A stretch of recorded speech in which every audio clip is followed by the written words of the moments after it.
A fool is known by his pace and a wise man by silence. একজন বোকা মানুষের পরিচয় তার কথা বলার মাধ্যমে হয়, আর একজন বুদ্ধিমান মানুষের পরিচয় শান্ত থাকার মাধ্যমে। যে মানুষ এটা বুঝে যায় যে কিভাবে, কোথায় আর কতটুকু বলতে হবে, ওই ব্যক্তিকে সফল হওয়া থেকে কেউ আটকাতে পারে না।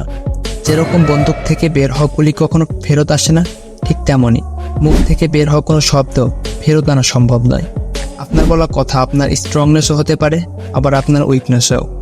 সঠিক সময় আপনার সঠিকভাবে সাইলেন্ট হয়ে থাকাও আপনাকে অনেক বিপদে পড়া থেকে বাঁচাতে পারে, আবার অনেক সময় আপনার বলা একটি শব্দ আপনাকে বিপদে ফেলে দিতে পারে। তারপরও কিছু লোক মুখের ব্যবহার করে অন্যের কাছে শুধু বুদ্ধিমান বোঝাতে। এখানে অনেক মনীষী, ওয়াইস, জিনিয়াস এবং মহান রাজারাও এটা বলে গেছেন যে সাইলেন্ট এর মাধ্যমে আসল পাওয়ার লুকিয়ে আছে। কারণ একটা বুদ্ধিমান লোক এটা জানে যে তার কখন, কোথায় আর কতটুকু বলা প্রয়োজন। এজন্য আমি আপনাকে সাইলেন্ট থাকার এমন 3 সুবিধা সম্পর্কে বলতে যাচ্ছি, যাতে আপনি কোনো একদিন নয়, এখন থেকে শিখে যাবেন যে কোথায় কীরকমভাবে কথা বলা প্রয়োজন। যতটুকু আপনার বলা প্রয়োজন ঠিক ততটুকুই বলবেন। Number 1, silence makes your opponent confused. একটি রুমে থাকা অবস্থায় সব 100% যতক্ষণ সাইলেন্ট না হয়ে যায় ততক্ষণ কিছু বলবেন না, আর ওয়েট করবেন। বাকি লোকগুলোর মনোযোগ আপনার দিকে পড়তে লাগবে, ভাববে যে কেন কিছু বলছে না। ওদের এক্সপেকটেশন আরও বাড়তে থাকবে। ধীরে ধীরে সবাই এটা ভাবতে লাগবে যে এ কি ভাবছে। বন্ধুরা, এটা কোনো ম্যানিপুলেশন টেকনিক না, এটা একটি সঠিক সময়ের ব্যবহার মাত্র। আপনার যখন মনে হবে যে সবাই শান্ত হয়ে গেছে এবং মনোযোগ শুধু আপনার ওপরেই, তখন আপনি কথা বলা শুরু করুন। তখন দেখবেন আপনার বলা একটি কথাও 10 গুণ ইম্প্যাক্টফুল এবং প্রয়োজনীয় মনে হবে। গ্রেটেস্ট ওয়ারিয়ার সানজু এর সাইলেন্ট এর পাওয়ারের মাধ্যমে হাজারো শত্রুকে পরাজিত করেছেন। অনেক সময় সে চুপ থাকার মাধ্যমে অনেক শত্রুকে ডিপ থিঙ্কিং স্টেটমেন্টের মধ্যে ফেলে দেয়। আসলে সানজুর মেন কথা হচ্ছে he will win who known when to speak and when not to speak. যে এটা জানে যে কখন কথা বলা উচিত আর কখন নয়, সে সবসময় জিতে। Number 2, silence pause strange.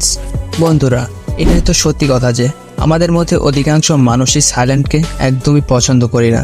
কিছু না কিছু সময় আমরা এটি থেকে ভয়ও পাই, কারণ আমরা সাইলেন্টকে লোনলিনেসের সাথে তুলনা করি। আমরা চাই যে লোকেরা সবসময় আমাদের দেখুক, আমাদের কথা শুনুক, আমাদেরকে পছন্দ করুক, এমনকি সবসময় শুধু আমাদেরকে ভালোবাসুক। আমাদের সবারই অন্যের কাছ থেকে শুধু অ্যাটেনশন চাই, আর তার কারণে আমরা নিজের অজান্তে হলেও সবসময় বলতেই থাকি। আর আমাদের চাই যে সামনের মানুষ আমাদেরকে পছন্দ করুক, তাই নিজের সম্বন্ধে ভালো ভালো কথা বলতেই থাকি।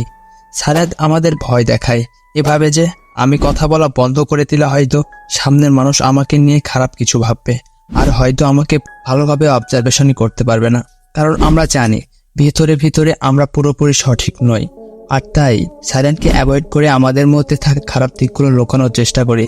আসলে সাইলেন্ট আমাদের এর মধ্যে একটি মিরর বা আয়নার মতো কাজ করে। কারণ যখন আমরা সাইলেন্ট থাকি তখন আমরা বাইরের পরিবেশের সাথে ভালোভাবে মিশতে পারি, আর তখন নিজে থেকে বুঝতে পারি যে আমাদের খুশি থাকার জন্য অন্য মানুষের কোনো ভ্যালুয়েশনের প্রয়োজন নেই। কেউ আমাদের সাথে খারাপ ব্যবহার করুক না ভালো ব্যবহার, আমাদের ইগনোর করুক না আমাদের মূল্যই না দিক, আমাদের রিয়ালিটি এর উপর কোনো প্রভাবই পড়ে না। আর এভাবেই সাইলেন্ট আমাদের এই শক্তি দেয় যে নিজের কাছে নিজের ভ্যালুয়েশন বাড়িয়ে দেয়। আর সাইলেন্ট এর সাথেই থাকতে থাকতে আমরা নিজেকে আরও ভালোভাবে চিনতে পারি। Number 3, silence help to negotiate. যখন আপনি সাইলেন্ট থাকবেন তখন সামনের মানুষের সামনে স্ট্রংনেস এবং উইকনেস এই দুইটি লুকায়িত অবস্থায় থাকে। আর এর কারণে না কেউ আপনার ক্ষতি করতে পারে, না কেউ আপনার দুর্বল দিকগুলো সম্বন্ধে জানতে পারে। সাইলেন্স আমাদের সাথে ঢালের মতো কাজ করে। কেউ বুঝতে পারে না যে সেই ঢালের পিছনে কত শক্তিশালী না কত দুর্বল ব্যক্তি রয়েছে। আর আপনার এই ব্যবহারের কারণে আপনার পছন্দের এবং কাছের মানুষ আপনাকে কখনো হারাতে চায় না, আর শত্রুরা কখনো আপনার প্রতি অ্যাকশন নেওয়ার সাহস পর্যন্ত পায় না। যখন সামনের মানুষ চুপ থাকে তখন আপনার মাইন্ডে শুধু একথাই আসে যে সে কি ভাবছে বা সে কি করতে পারে, আর এটিকে উল্টিয়ে দিয়ে আপনি মানুষকে ভাবান যে আপনি কি ভাবছেন। ফর এক্সাম্পল, মনে করেন আপনি একটি ইন্টারভিউ আসেন, আর সেখানে কথা হচ্ছে আপনার স্যালারি নিয়ে। আর তখন আপনাকে একটি স্যালারি অফার করা হয়েছে, কিন্তু আপনি তার থেকে বেশি স্যালারি চান। তাই তখন কোনো তাড়াহুড়ো করবেন না, কিছুক্ষণ চুপ থাকুন। সাইলেন্টনেস কারো পছন্দ না, তখন সে ব্যক্তি সে সাইলেন্টনেসকে শেষ করার জন্য কিছু না কিছু বলে ফেলবে, আর এতে করে নিজে জানা বা অজানায় এমন কিছু বলে ফেলবে যাতে করে নিজের স্যালারি বাড়ানো পসিবল হয়ে যাবে।